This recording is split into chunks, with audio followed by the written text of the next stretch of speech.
right. It's the end of the week.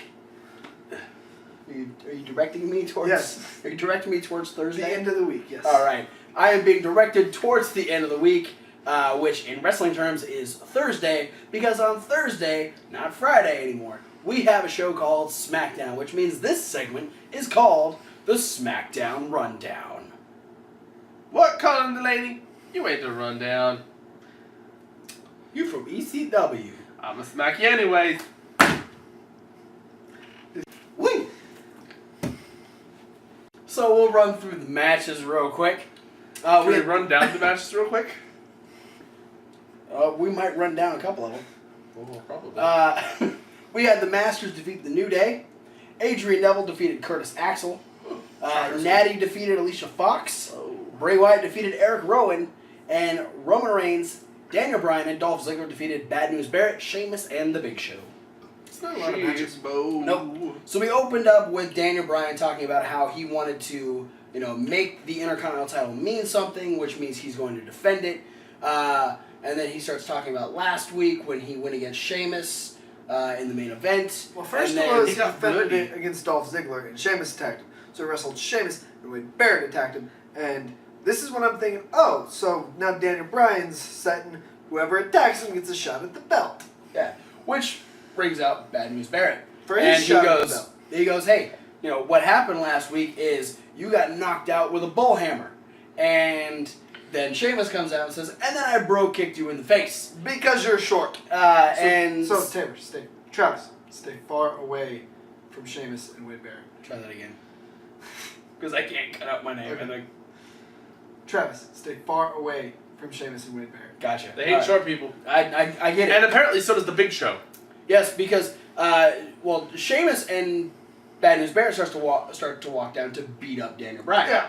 Then Dolph Ziggler, because our main event is supposed to be Sheamus and Barrett versus Ziggler and Bryan, Ziggler comes out and starts running his mouth, saying the fastest promo and walk to the ring I have ever seen. Yeah, he does a full promo from stage to ring. He's done. Most of the time when a guy does this kind of save, they'll walk down and be slow so they can get their whole promo out. He power walks. And everyone patiently waits for him because there's no real urgency in wrestling because you gotta wait. Everyone gets their turn to speak. And wrestlers have this weird rule about being super polite. That you can't interrupt each other. No matter what. I've seen the contracts just in there. But Dolph Ziggler decided that no, this is fucking urgent. Bryan's about to get his ass kicked. I need to get there.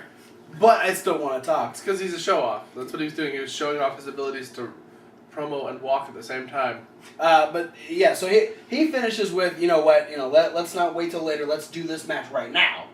But before anything can happen with our supposed main event, the Big Show comes out. Yeah. Because he won the Andre the Giant Memorial Battle Royal. And he wants to beat up short people too. Because to him, everybody's short. Yeah, Big Show wants to beat up everyone. So then he gets in the ring, and we're about to get a 3-on-2 beatdown, and then Roman Reigns comes out. Because he's a small guy. Yeah. I had a legit, just fucking dumb moment where I heard Where you thought it was Ryback. Yeah, I heard Roman's music, and I thought it was Ryback. I don't get why Roman Reigns was a part of this situation. I don't get why Big Show is a part of this situation. Why didn't we just stick with the fucking tag team match that we were supposed to have last week? Don't you know that main events have to be 6-man tag team matches in WWE? This is bullshit. Here's the thing. This is bullshit. Here's the thing that kind of made sense. Not storyline sense, but I could understand Big Show being there from a character standpoint. Because this is a segment that wasn't about the Big Show. And Big Show just won the Battle Royal. So Big Show wanted it to be about the Big Show. And Big Show's a bigger buzzkill than Buzz Killington. It would have made more sense if it was Kane. Because Kane didn't do anything at Yeah, WrestleMania. He's like, you know what? Everyone else in the authority's doing stuff. I want to do stuff. Yeah, but Big Show, going back, you can look back at a lot of different points in his career. Big Show's very egocentric. He's very much hey, everyone needs to pay attention to me because I'm a giant. Yeah, I'm 7 feet Kane's tall. not so much that. So from a character standpoint, All right. it makes sense for Big Show to be like, hey, I'm here too. I did a cool thing. We talk about me. From a cool match standpoint, it was unnecessary. Yeah. Oh, yeah. It completely Fucking dumb. It ruined it. So now our main event is a 6-man tag. But also I realized why I thought it was Ryback. Because he's the guy who's like involved in these type of segments all the time. True. Like, I The just random third guy that gets to show up. He's the third face who like fights the Big Show and like Roman Reigns was the third wheel. Yeah. Ha! Ironically, he was actually the 6th wheel. Yeah, whatever. But our first match made up for the fact that our main event was now ruined. We had the Masters taking on the New Day. The New Day really trying to hit home. That why isn't the crowd clapping with us? Hey Dallas, don't you show us no malice. Yeah. They like Big E does this whole long thing about, come on, you gotta clap with, and every time they do that clap, the crowd is like, "New Day sucks." Yeah. They are not letting up on that at all. And this is interesting because you have Tyson and Cesaro, who are heels, but now they're becoming the faces going against these new guys that are turning heel. It backs my theory that I said at WrestleMania and kind of after.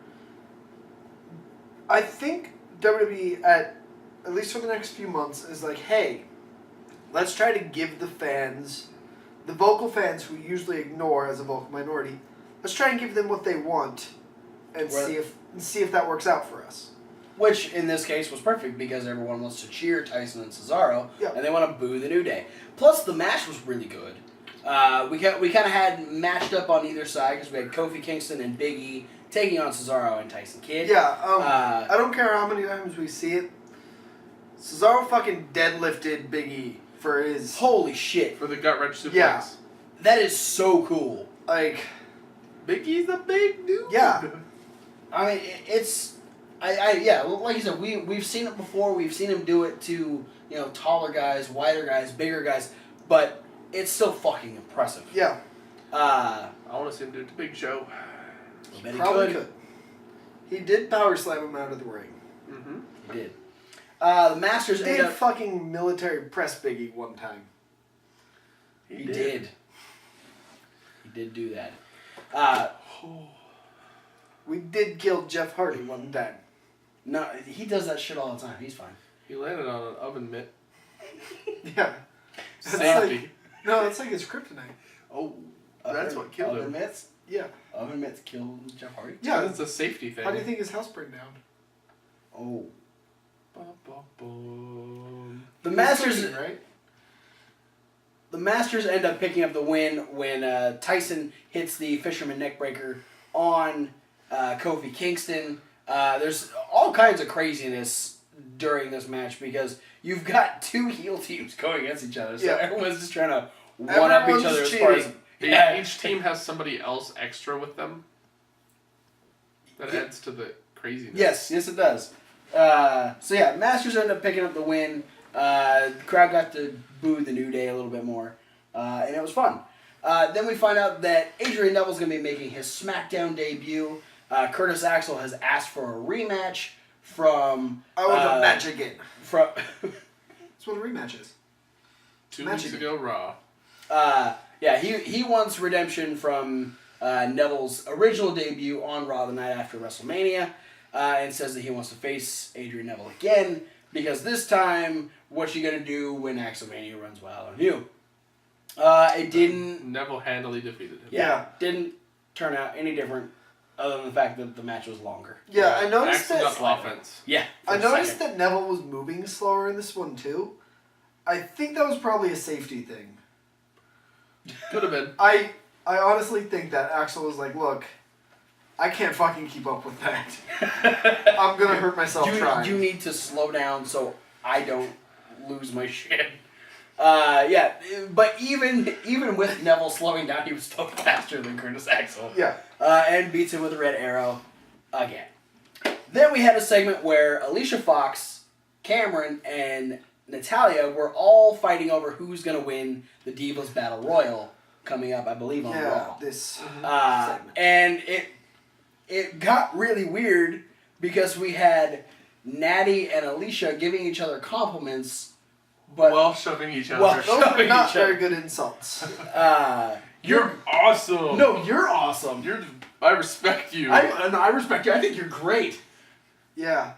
And Cameron was the voice of reason. Yeah. What the fuck? Like, It's like that's not a world I want to be a part of. Yeah, it's like I'm a not- world where you cheer Hulk Hogan and boo Shawn Michaels. That happened. That happened, and it's a weird fucking place. And I don't like being there. yeah, don't go back to California. I'm That's what not happens. going back to California. But no, I'm not. Where the weird lives. I'm not a huge fan, just in general, of all divas arguing. Like, the arguing promos between divas, like, they all have to break down into, like, super catty jabs. This one broke down to super catty jabs, but, like, weird compliment catty jabs. So it was, like, passive-aggressive cattiness. And then, like, the one lady who was there who made sense to be super catty, Cameron, was the voice of reason, and what?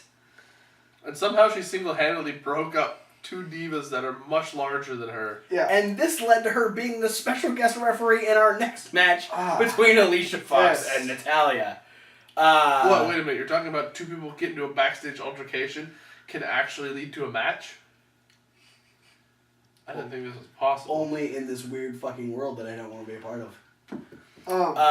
This match was good. Yeah. Good. It was It was also bouncy, apparently. good. Why was Cameron the referee? Couldn't she, like, just be out at commentary like most divas are? Because they assumed that Cameron could count to 3. Yeah, I'm gonna be honest. I'd rather her pretend to know how to referee than actually have to listen to her the whole match. She wouldn't talk. She'd just look at her mirror the whole time. She would talk. Yeah. All right. Well, anyway, Always. Natty and Alicia Fox have a short but decent match. Natty ends up picking up the win with the sharpshooter. And after the win, Cameron does a ballerina DDT to both women after the match. This could be a cool thing.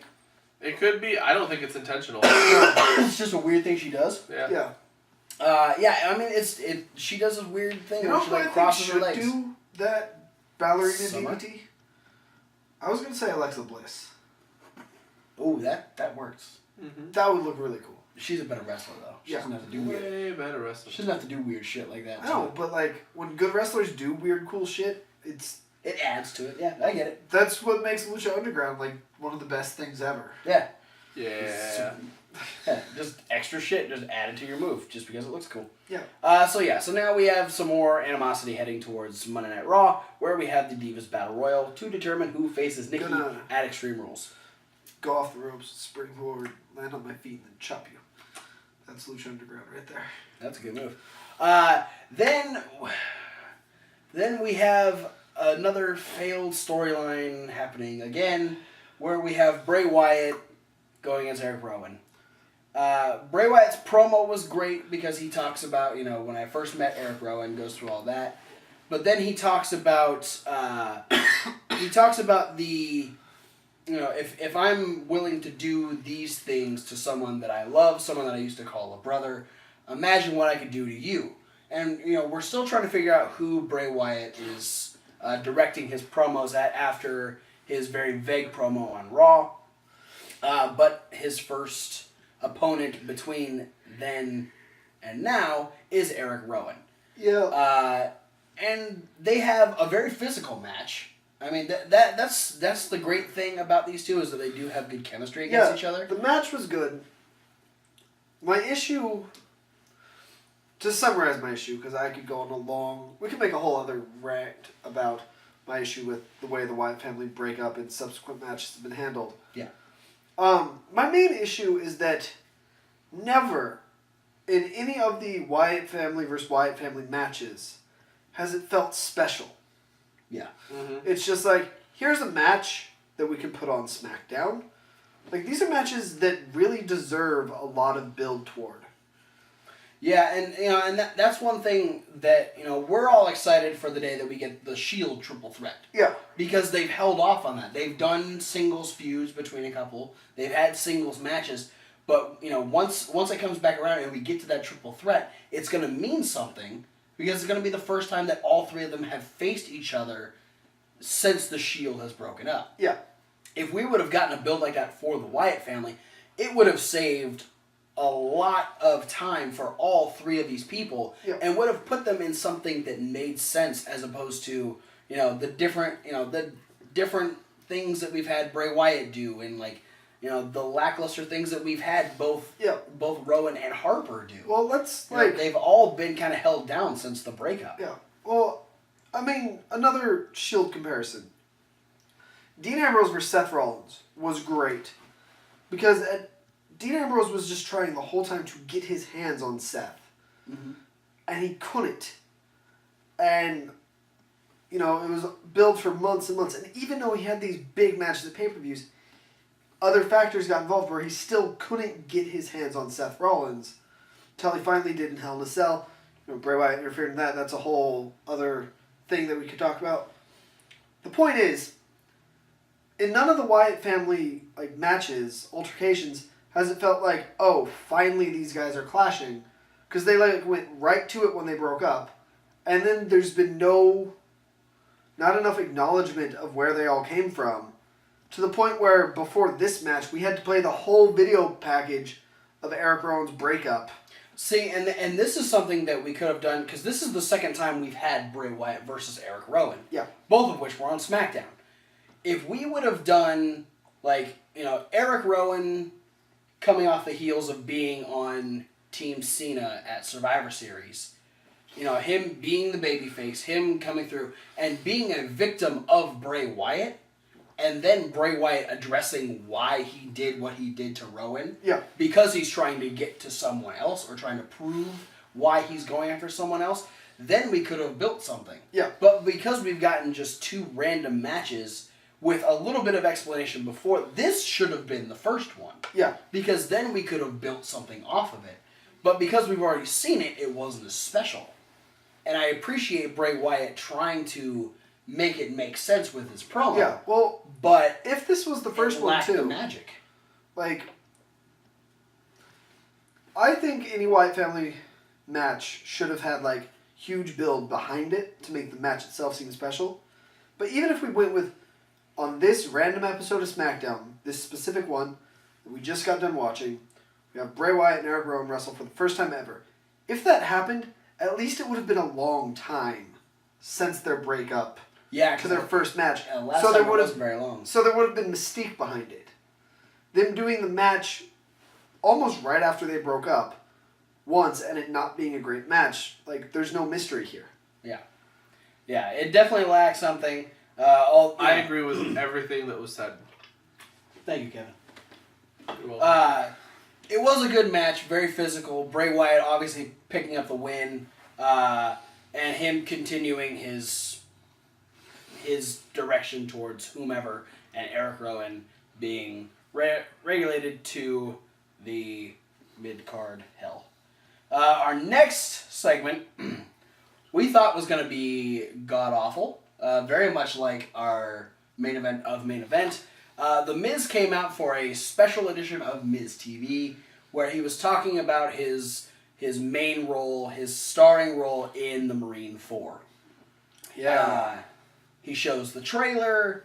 He starts talking about how he is this megastar, blah blah blah. But then Summer comes out and goes, "Oh, by the way, Miz, you're the co-star." Yeah.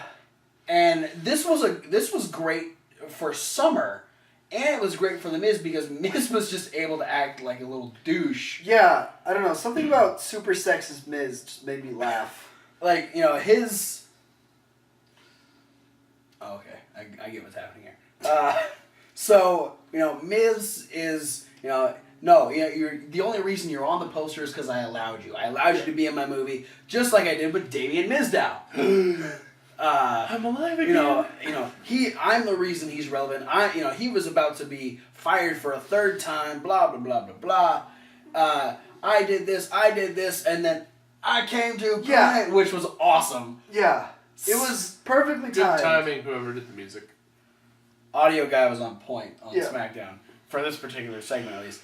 Then Mizdow comes down, and doesn't really say anything at first. No, Miz is just berating him. And Yeah. essentially, he's like, I can still make you a star. You just need to shake my hand and say you're sorry. And he berates him some more, and eventually he reaches out for the handshake. And at this point, I'm like, do it. Punch him. Yeah, like punch him. Then he reaches out for the handshake. I'm like, shake his hand and punch him in the face. And then he's like, shake my hand and say you're sorry. I'm like, shake his hand, punch him in the face, and say you're sorry. And he does. That's what happens. Yeah, he shakes his hand. He says, "I'm sorry." What was that? Say it loud. I'm sorry. I'm sorry. I'm sorry I didn't do this sooner. And then fucking punches Miz in the face. Miz runs like a little bitch. Yeah, Miz runs like a bitch. He throws the... Miz runs like a 1970s Scooby-Doo villain.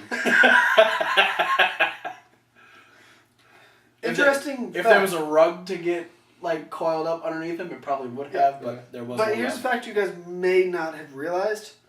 All Scooby-Doo villains are bitches. Which is... Yeah, that's true. So, Yeah. anyway... Is The Miz in the Scooby-Doo movie? I don't think so. I don't know.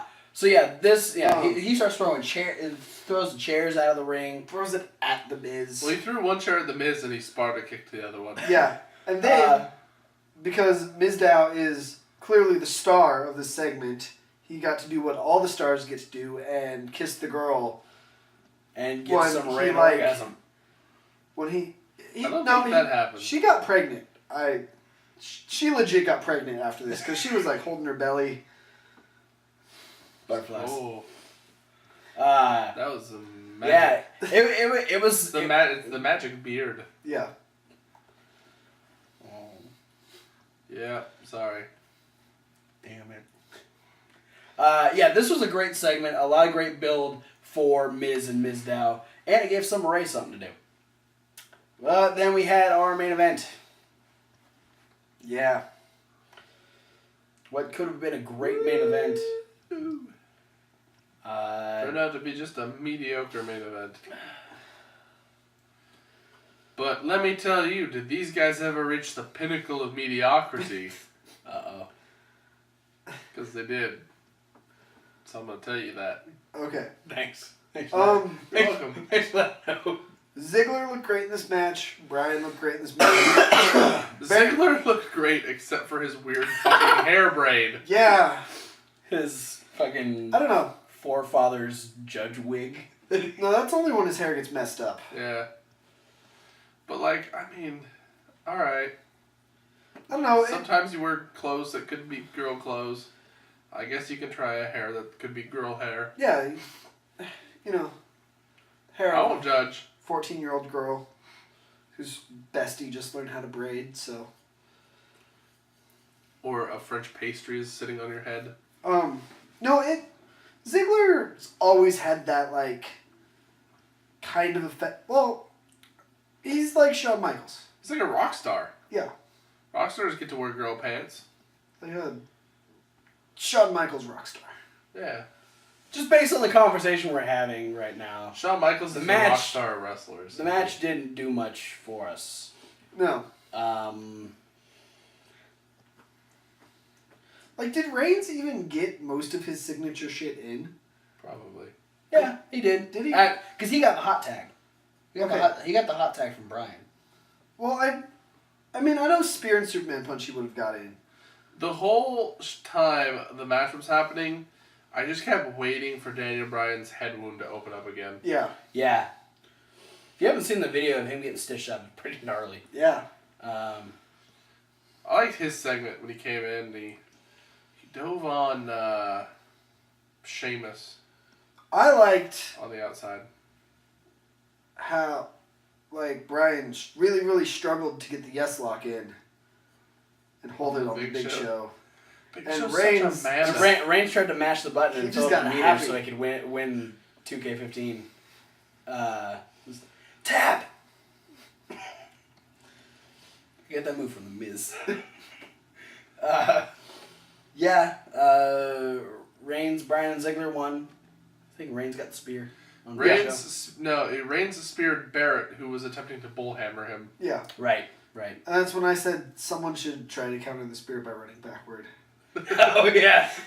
Just backpedaling into the corner. I just think that would be hilarious.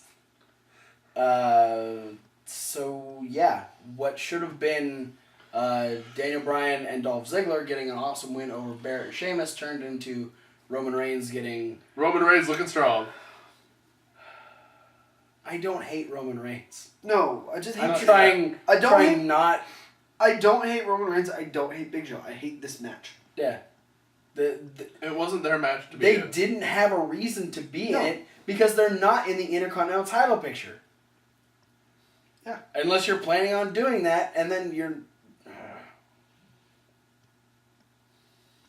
Yeah. That was Smackdown. Smackdown was a thing. We ran it down. Yeah. Well, Literally. yeah. The highlight of the show was cheering the Masters and Miz TV. I don't know. Cameron's referee outfit was Well, that was a highlight. Yeah.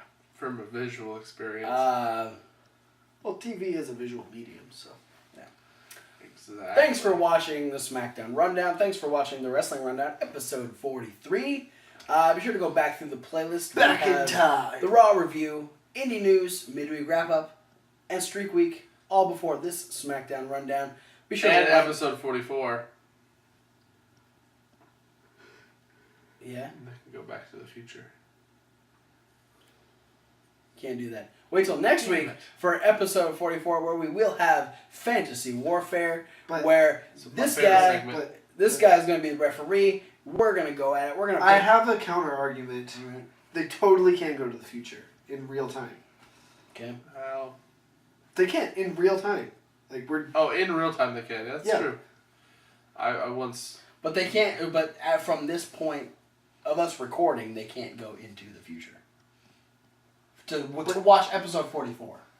No. they can't. It Unless just go in real takes them a time. long time. Yeah, I have a We're time going machine. there. We're going there right now. I have a time machine, but there's a catch. It just goes super duper slow, and it's shaped like your couch. It's very ineffective. It only goes forward at regular speed. Yeah. It's a very ineffective time machine. But a time machine nonetheless. Thanks for watching episode 43. Be sure to like, favorite, subscribe. Follow us on all the different social media stuff that we got down Click in the all description. damn links. Be sure Any to... link you see. Be Damn sure to links, comment. no. Let us know what you thought about Smackdown. Let Did us you know find the hidden annotation? Is it behind his ear? Nope. That's a bug. See you guys next week. Doesn't work without a pencil.